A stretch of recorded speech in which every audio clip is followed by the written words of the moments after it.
Hi, I'm Joan Newcomb, and today's morning musings is on love. I'm doing a series of daily morning musings, and I'm using articles from my blog, Adventures in Density and Effort, as inspiration. Now, I wrote these a while ago, and the world has totally transformed since then. So if I encounter anything that is out of date, I will interrupt myself and give you the most recent information. And if I haven't said everything that's needed to be said, at the very end, I will do a summary in relation to what's going on in the world today. And I also have some special offers, so stay tuned to the very end to see what they are. Love. Love is such a multidimensional topic. It's hard to do it justice in one short blog post, but here goes. I've had 4 or 5 times in my life where I have felt love with a capital L. It's something bigger than being passionately in love and more expansive than the love you feel for your children, although that's pretty darn close. And I will have to say it was incredibly transformative giving birth to my first child and experiencing that falling in love in a way that I never could have possibly imagined. My experience with love with a capital L has occurred when I became aligned with Source, but the way that happened was slightly different each time. When I was a teenager, it was a result of a strong focus of attention over 6 months or more, in which I created my reality consciously,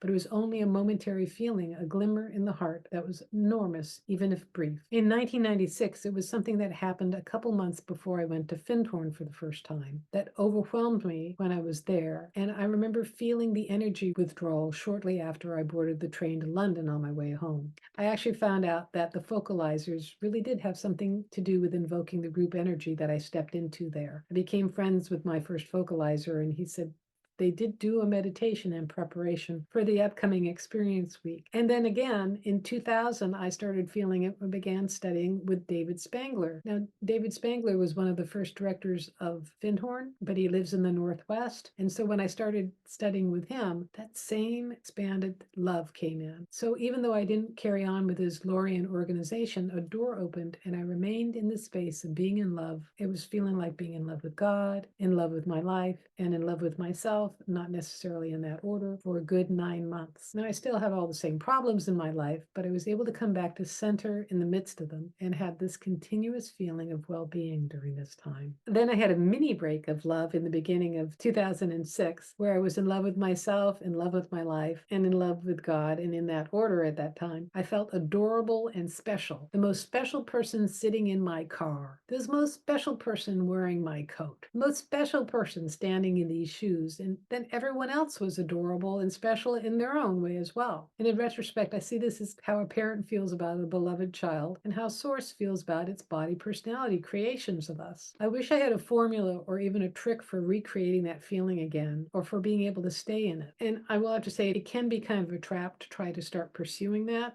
because you're pursuing something outside of yourself rather than the creation of consciousness that it is in the moment. Back to the blog post. After going to a workshop in Portland, I had a week of feeling like I was having a heart attack. I'd wake in the middle of the night with my chest would be aching. This seemed to me that my heart was breaking open after years of being shut down. Then at a seminar in Seattle, I found myself sinking into my heart and being able to remain in the interaction with everyone there the whole time. It was a wonderful and warm energy, pretty close to the love that I'd been experiencing, but not exactly. And since that seminar, I've woken at night with this sense of love flowing in and through me to the world, which is pretty darn good considering my original mystery school training told me to stay out of my heart chakra in order to be neutral. It's just so interesting how we distort the truth in this reality. So the thing is, love energy is neutral. It's non-judgmental. It's not about being good or perfect, and it's not reserved for those who are. I didn't enter into the love that I described earlier by being good or perfect or disciplined in a specific way, although I see now that there was an unconsciousness stepping into those states, either by choosing to go to Findhorn, step away from the energy of alcoholism in a loved one, choose to give myself fully to this transformation, this consciousness shift. In looking at the bigger picture of this last week, I wrote this after being snowed in over Christmas. I know it's partially been about the partnership with Source or in relationship with myself as consciousness. My husband was stranded in another city due to the snow, and my kids were stuck at their dad's 7 miles away until this morning. So I spent the last 7 days mostly alone. However, I didn't spend the whole time in contemplation or